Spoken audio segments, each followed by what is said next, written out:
Here is the full DynamicMail workflow. Create a reusable email template, fill dynamic fields, review the result, and keep the demo send path controlled. We start in the DynamicMail workspace for the demo tenant, using only synthetic values and the public demo recipient.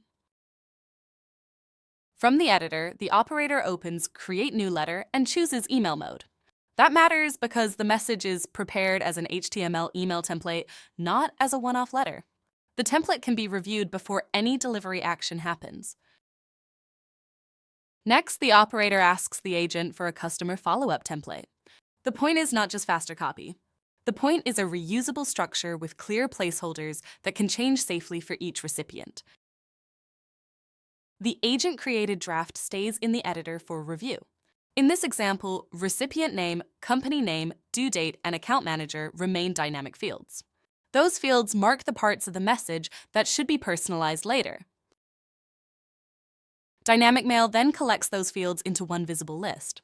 The operator can see exactly what still needs a value instead of searching through the template body manually or risking a missed placeholder. For the public demo, every field value is synthetic.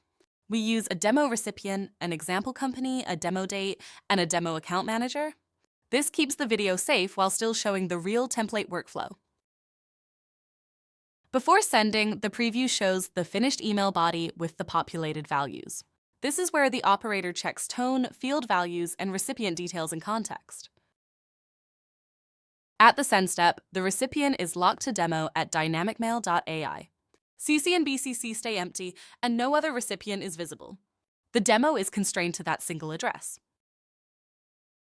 That is DynamicMail's template workflow: agent draft, dynamic fields, synthetic population, operator review, and controlled delivery from the editor. The result is a repeatable process for creating email templates without losing review control.